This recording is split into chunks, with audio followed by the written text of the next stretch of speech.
Stupid science. Stupid science.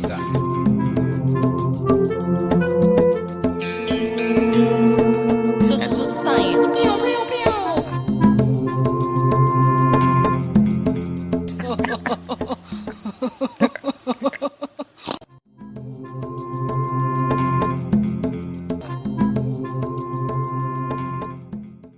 Welcome. We are here with JD and Lisa. It is Stupid Criminals section of Stupid Science Podcast. Once a month. like the stages of the moon. This week we're going to get a little bit heavy on more stupid than criminal with the stories we've got. Well, sometimes that's what the recipe calls for. Sometimes you put a little bit more stupid in We're there. just the messengers. Mm-hmm. We're going to start with a couple of actual stupid criminal stories, and then we'll move into more of the news of the weird stupid kind of stuff. All right. So first of all, a man in Florida, Sarasota County, is being arrested. It's gorgeous there. So, because he tries to buy 2 properties and a luxury car, $23 million. Oh, luxury. Luxury. Not just nice. Right, the car's not 20 altogether. Altogether 20, but right. $23 million. He's going around. He's having appointments. He's going to these things. He's giving names. Yeah, he's got references. Apparently, he's probably starting some escrow nonsense, and yeah. And he's telling his people his name is Robert Banagino. Okay, Robert Banagino Of the Sarasota Banagino. Apparently, they kind of have it $20 million homes. Apparently, his real name. Yeah. Was Robert Schnepf, oh, which right. you can see why he may have gone with Banagino, regardless of the fraud he was committing, as it turns out. He got caught. How many times did a young Schnepf lie in his bedroom looking at his ceiling and just fantasize about his name being something like Banagino? Right? So he gets caught because while buying one of these houses with money he didn't have, you need money that you have. He's signed one of the fraudulent checks with the name Schnepf instead of Banagino, his fake name. So you're bad at this. And that's how they figured out. You should have watched every... That's not who I've been talking to. Don't you hate it when you forget your old name? Where you going? Why are you dialing the police right now? Sir, you have to watch every episode of White Collar. And that way you can make sure that you don't fall... to these, yeah, that's Bush League. I would think, don't give up your fake name would be 101 level con artist, but dummy to remember the name he was using. Do you remember his own fake name? Yes, or just to use it on the check, on the one legal document that he signed. Mm-hmm. Yeah. Oh, that my God. Explains why when we would say Mr. Banagladino or whatever, he would not turn his head. Meanwhile, over in Flagler County, it's lovely there. Florida man arrested for the 4th time this year. Stephen Joel Horton, 4th time this year, which is frankly, that's such a shame on the police and the justice system. But some people are in jail for like 20 years for having weed, and this guy, he's getting arrested the 4th time this year. Stephen Joel Horton. 42 years old, on State Road near Colbert Lane in Palm Coast. Okay. He was speeding. He cuts off an unmarked patrol car. Oh, that's gotta hurt. So that the deputy actually had to slam on the brakes in order to avoid getting into a crash with this guy. You're in trouble. You are in trouble. And then when the cop pulls him over and looks at him, he says, "Oh, of course this is on the camera, on the body cam. Body cam. You again?" Oh, ay Dios mío. Again, sir. So, I'm sick of having to deal with you, officer. Horton, the guy getting arrested, replies, "How's it going, man?" What's up, buddy? I haven't seen you if you know your arresting officer, you're familiar with each other, you may have a problem. You may be a Florida man. You might be a Florida man. Cut this. Okay. Oh, then what else we got going on in the news? Oh, my God. This is a crazy story. I'll be the judge. So, in the Miami area, 3 men, I'm going to try to get their names right. I apologize. Yoslani Leyva del Sol. Is the first man. Leiter Machin Andino is the second man. And Delvis L. Fuentes is the third man. All from the Miami area. They stole $9 million in meat and meat processing equipment from beef and pork packaging plants in the Midwest. They would drive around with a truck with markings that they would change, drive up to a meat packing plant, go in and steal. And sometimes they would have like fake packaging stuff, and they would just, like, as if they were taking an actual order and get it loaded up. Sometimes they would be literally stealing the stuff. Yeah. And they would then drive, and then cops, they got caught because when the cops, they were at whatever checkpoint waiting and whatnot that the trucks have to go through, and they showed the cop the bill of lading or something. The bill of lading, packing slips, things that they have to have with them, the shipping manifest. The cops were like, well, this is not what these things are supposed to look like. Oh, no, it says baby doll shoes and stuff? So they let them go and then just followed them. And then tracked them, and they let them think that they were doing fine and just tracked them all the way across the country till they got to Miami. Smart, yeah. And they found $9 million. In equipment and meat. Band name called it.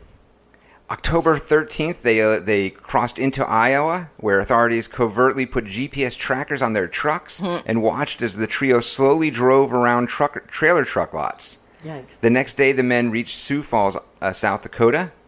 That night, 19 pallets of ham were stolen from a company in Sioux Falls. Oh, man, they needed that ham. That's for their customers. The GPS trackers have them at the location of the theft. Just watching them. Just in amazement. Just how brash.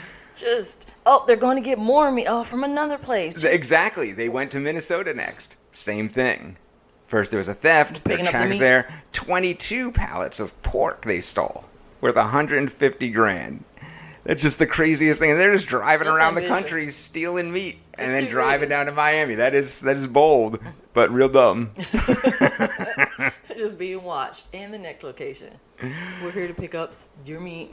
Meanwhile, over in Massachusetts. All right, Massachusetts. A Massachusetts woman. So this is where now we're getting into these weird crimes, stupid crime. Like a woman has released a swarm of bees. What? On a sheriff's deputy. Which? Because they were trying to serve an eviction notice. Did she scream, swarm? And they just did. They apparently, she's now facing multiple assault and battery charges for releasing the swarm of bees. Well, I mean, she is in a lot of trouble because that officer is going to get pranked at work. Oh, yeah, for the rest of his life. Yeah, there's going to be just jars of honey on that desk. Oh, man. I want to be mad at her. But then again, I'm like, she can command the bees. She is the hive queen. So apparently, Woods, who lives in Hadley, Massachusetts, she arrives in a SUV towing a trailer. This is when the eviction notice is being served. Oh. They're claiming that they had already defeated the eviction notice in court, and there was no reason for it to be served, and it was a wrongful eviction. So which wouldn't really affect an assault anyway. But anyway, regardless. Apparently she arrives in an SUV towing a trailer carrying beehives and started shaking the hives, breaking the cover off one and causing hundreds of bees to swarm out and initially sting one deputy. That is wild. That is a supervillain. Right? Because they all start with, I tried to, when the legal system fails. She's got an origin story. I resort to the bees. She's got some good minions. She had a beekeeper suit. I think this is isn't this not a DC supervillain? The beekeeper. Probably. They've been making up heroes and villains for decades. I'm sure at some point someone was like, "Hear me out." She was eventually handcuffed, but not before several more sheriff's department employees were stung. No doubt, including 3 who were allergic to bees. Oh, I don't like that. EpiPen's on the ready. Oh my God. Oh, they went in anyway. She attacked them with a swarm of bees. That is some of the best, that is some supervillain stuff. That woman deserves some, recognition in comic, right? Yeah, I am not going to be the one to sentence her to anything. Right? It's terrifying. She brought them, calls the bees into the jail, and they swarm, and next thing you know... They unlock her cell somehow. Fill it with honey till it bursts. They're friends with Ant-Man's ants. She's amazing. Well, look out for her on Disney Plus, the new Marvel villain, the Beekeeper. Maybe she can team up with this woman in Bullhead City, Arizona. Okay. Who was arrested, right? She's suing the government now. All right. She was arrested for feeding homeless people in Arizona. This, and this is just... And this is a stupid thing to be a crime. So there's a local ordinance that regulates food sharing events in public parks, and because she was just on her own, she just walked up and started giving people food. Yeah, they arrested her for that. Yeah, 78 years old, Norma Thornton. This is wrong. If she was like, "This is a birthday party," then they would be like, "Okay." First person they ever arrested under this ordinance. They decided to make an example out of grandma. They couldn't be like, "No, you can't do this. We're going to send you home. We have to arrest you. So please stop doing it. I don't want to arrest you, grandma." No. We gotta clean the streets, grandma. So she had prepared food in a van. She was in the park, and this is what I'm reading now. Read all the steps that this scurrilous, horrible thing that she did. Villain has done. Charges were eventually dropped, but she's trying to get an injunction now to prevent the city from doing this ever again. Yeah. Quote, Bullhead City has criminalized kindness, Thornton's attorney, Suranjan San, told Phoenix TV station. It doesn't seem like a real headline. But that's because nothing's real. Oh, breaking news. This is the podcast to let you know. Nothing's real. Nothing's real. Not anymore, apparently. The simulation is busted. Here in Florida, back to Florida for some weird news. Let's swing it back to Sunshine State. Florida man. Where nothing crazy happens. One of our favorite shows, which seems to have gone off the air, our favorite odd shows, is the guy who captures pythons with his hands. Well, Guardians of the Glades. Right. Where are you, Dusty Crumb? Because there's a whole thing. I got some news about Dusty Crumb for you, actually. So there's... In Florida, those of you who live in Florida know that there's a problem with Burmese pythons, non-native, have overwhelmed the state because people let their pets go, and now there's just who knows how many, an uncountable number. Apex predators, and there was nothing to stop them. And so the state of Florida has contests and pays people, amateurs, to go out and hunt them down, and if you kill a certain size or a certain number of them, you get, or catch their eggs or whatever, you get money. Yeah, you heard the key point in that description, everybody that's not from Florida. Amateurs. Oh, yeah. No training. No. I guess that was redundant when I said Florida was hunting them. But anyway. So a 19-year-old Florida man has snagged the top prize this year in the 2022 Florida Python Challenge after capturing and removing dozens of reptiles. Thank you. Matthew Concepcion was awarded the ultimate prize of $10,000 after he caught 28 Burmese pythons. Wow, son. Yeah, because that's like a few days or something. That's not like 28 in 28 days. That's over like a long weekend ish, I think. Yeah, and I saw Dusty Crumb's name. You were talking about Dusty Crumb. Still special place in my heart for Dusty. Winning the grand prize, $1,500 for the longest python removed in the competition at a length of 11 feet, 0.24 inches. Dustin Crumb. Love it. The longest snake. He did it. He got the longest one. This is not the first time he's had the longest one record for the year. True. But, Mr. Dustin Crumb. We're fans of yours, Mr. Dusty Crumb. Exactly. I want you to know that. In our hearts forever. All right. Champion Dusty Crumb. And the kid who won the most, what he did, he found a nest. And so he had like a whole bunch of young ones. And he gathered them all up from the same nest. And that's why he had so many. He found a just hatched nest. So that's how you do that. Yeah. Just tip for the wise if you want to get in the Burmese. Yeah, we're converting this podcast into how to catch pythons in Florida podcast. Yeah. And step 1, find a nest. Find a nest. That's always a good works way. for pythons or vampires. Yes, or girls. Anyway, moving on. Yeah. Final story of the the podcast. Yeah. Is an uplifting one. Brave man, ladies and gentlemen. Go ahead. I'm going on. An uplifting story. We're going to wrap the section up with a... Weird and uplifting? Weird and uplifting. Florida woman. Okay. 8 months pregnant. Pole spears a fish for the potential world record catch.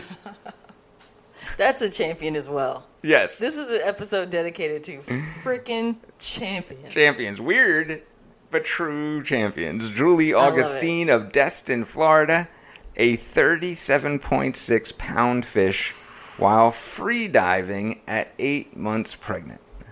I get off the sofa sometimes. That's something. I love that silhouette. She had a 9-foot Bermudan slip tip pole spear. This is on October 1st, so hypothetically, she's probably giving birth right about now-ish. as we're well recording as doing this. a couple other things. That's probably doing it. Yeah, probably doing more than I did today. Yeah, in addition to.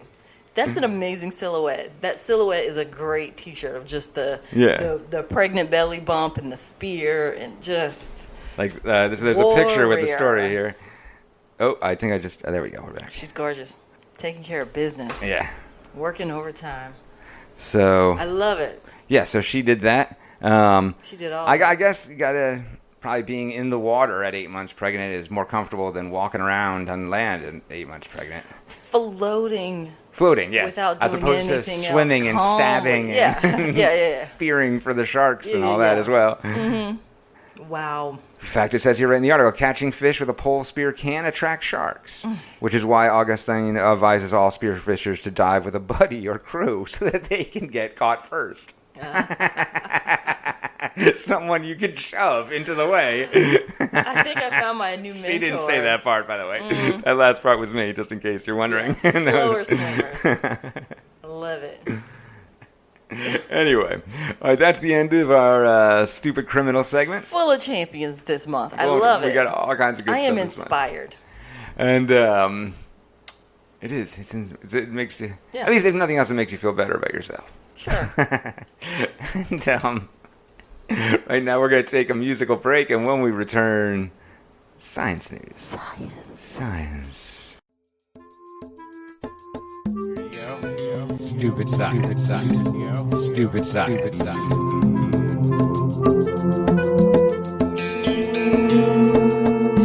Science. Pew, pew, pew.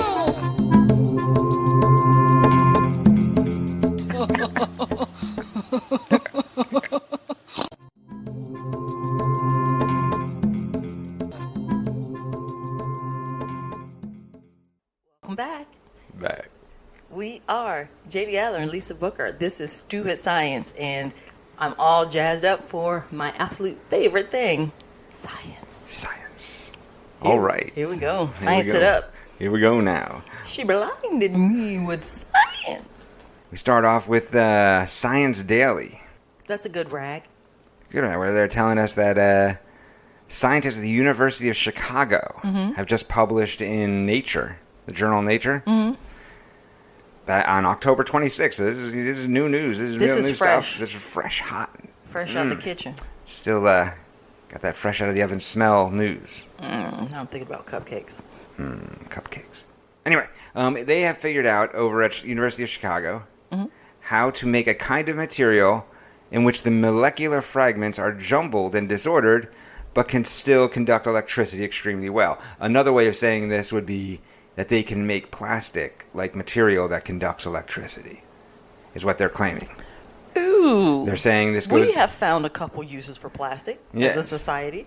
They're saying that this, as far as they're concerned, this goes against what they previously understood would work. Yeah. With the physics of conductivity.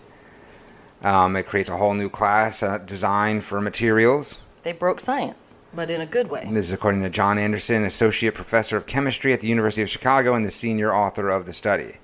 Essentially, it suggests new possibilities for an extremely important technology group of materials, said Jiazi Ji, the PhD now at Princeton.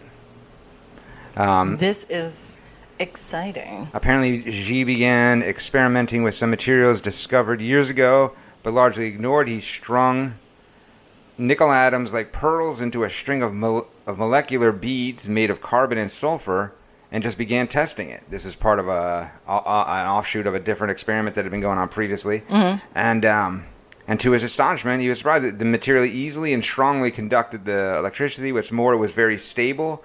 It heated, chilled, exposed it to air and humidity, even dripped acid on it and a base on it. And nothing happened. And it was easily, malleable like plastic, could be formed into what they needed to form it into. So it's, it's early on. They're testing it and whatnot, but it looks like it was almost conductive Play-Doh. Wow. You could smush it into place and it conducts electricity. Smush it into place and have it conduct electricity. That's an incredible... If this proves out, there's no reason... They're publishing in Nature. It's no reason to think that this is like some But if they can actually make this work and that's an incredible change in the way, forward, yeah. And just the way the restrictions on the way we build things and design things. Exactly. And the fact that it's environment, we might not even need to do wires. Yeah. And just it's the whole structure of things gets changed. That's just an amazing accomplishment at the University of Chicago. It opens so many doors. I can't even wrap my head. I'll just talk to the 2 or 3 applications that this might be useful. It's everywhere. It's everything. And even every industry. Without even changing the existing technology, but you have a problem, and you can just slap some Play-Doh-like stuff on it as a temporary fix. Fixing that's conductive now in our infrastructure. Yeah. And that's just amazing. Mm-hmm. New ways of building and interacting. Yeah, because this is amazing. Yeah.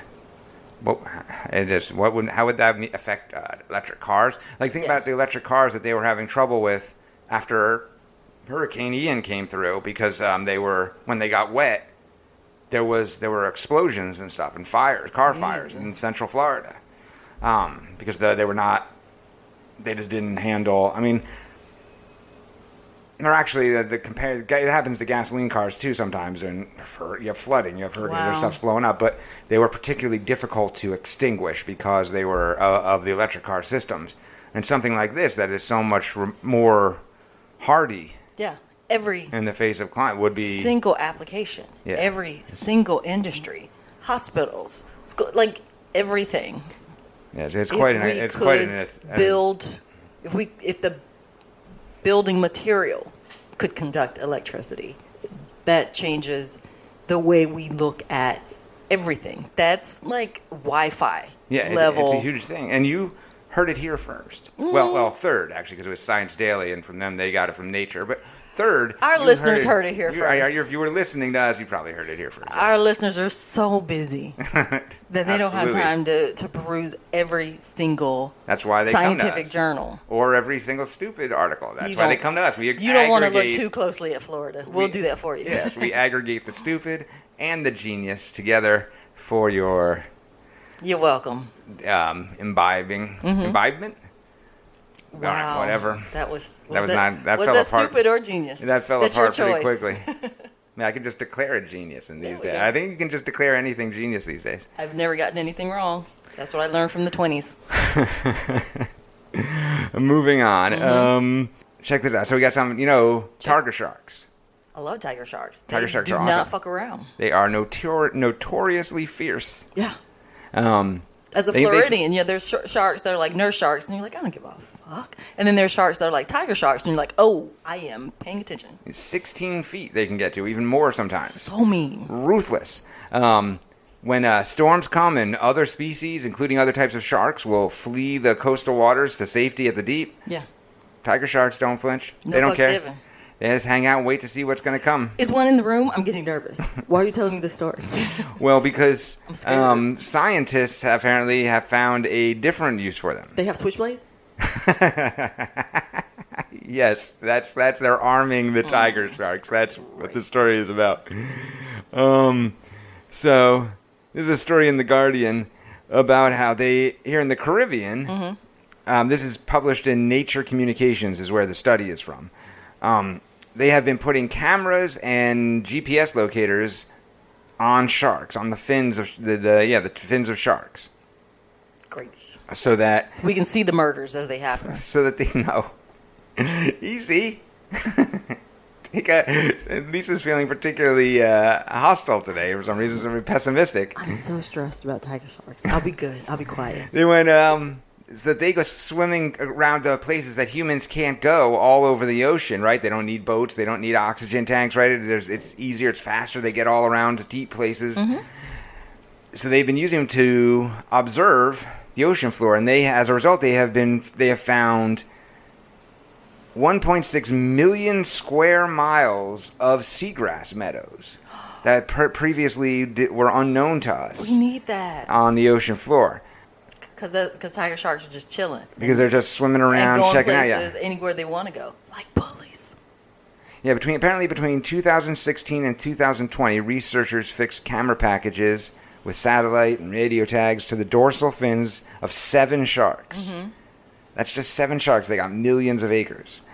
They caught the animals using circle hook drum lines, which hook into the... That's how they caught them. They used a circle. I thought when they first said, I thought they were... They captured them doing this. Yeah. But no. They were able to catch the animals using a circle hook drum line, and then they stunned them and whatnot, fixed the stuff and released them. And then these sharks gave us such good data by going over here, going over there, swimming where they want. Oh wow, that's interesting. So it takes them so they did this over and over again throughout the years. It would take about 10 minutes to tie on a camera. Okay. Using a biodegradable cable ties and a dissolvable time-release swivel. Mm-hmm.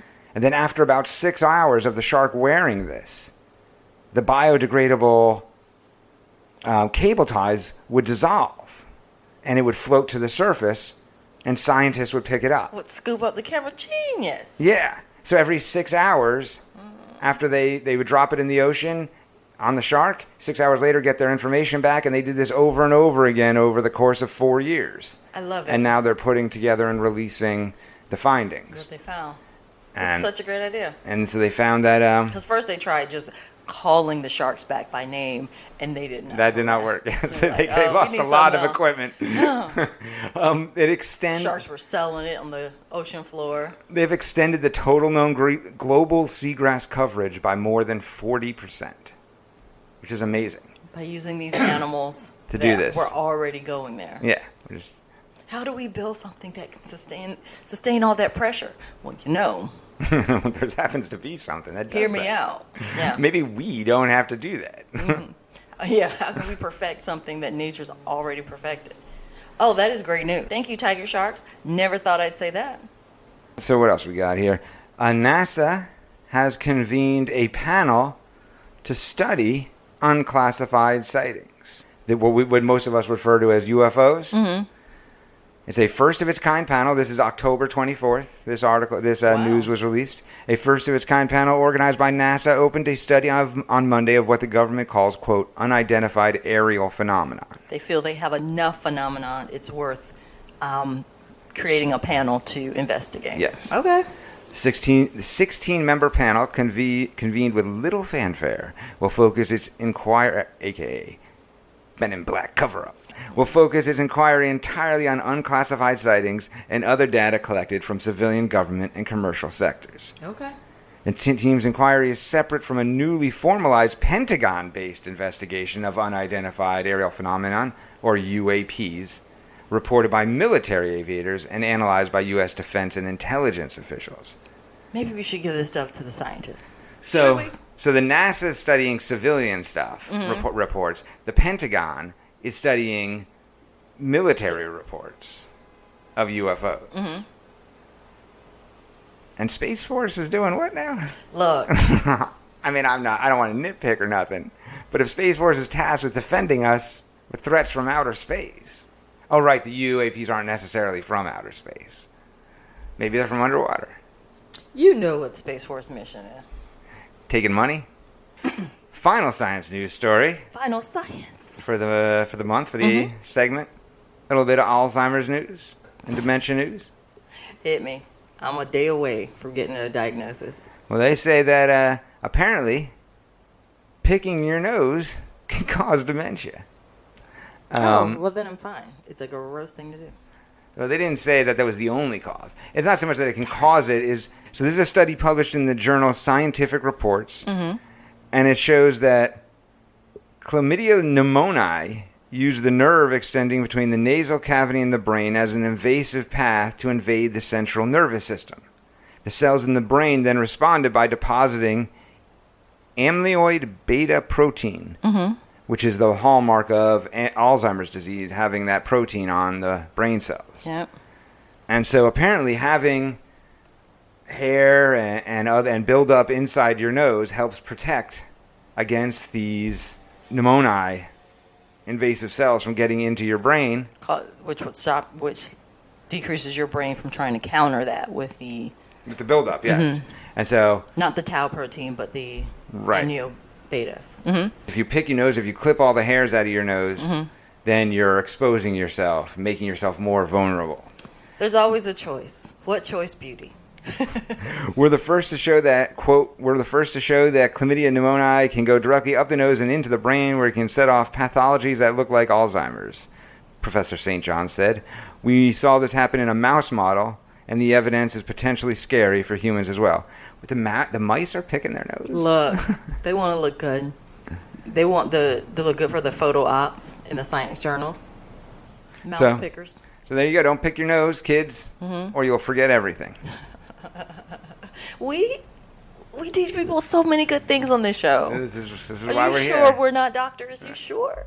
I mean, we can call ourselves. We can do anything we want because nothing matters anymore. So there we go. From now on, we're Lord and Lady, though. But that's real. My as real as those things ever are. Sure. A title's a title. My Lord. Lady.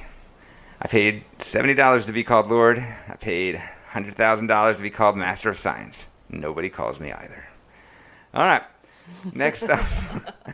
I think that's the end of the show then. I think we wrapped it up. We did a good job. I pat myself on the back. That's my new thing for 2023. Pat myself on the back for every little thing. Participation trophies all around. Yeah, I don't need your trophy.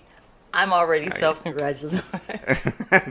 Even better. Yeah, I've been watching a lot of Star Wars Jedi Masters do things, and I have not been self-congratulatory enough. Enough, yes. Mm-hmm. America. Good for me. Good for Do we have a t-shirt shop? Because that's the shirt. That's the shirt. That's the shirt for the future. Good for me. Good for me. On that note, I hope you laughed a little and learned a little. This is JD here with Lisa. We love you. Out. Here you go. Stupid science. Stupid science. Stupid science. Science.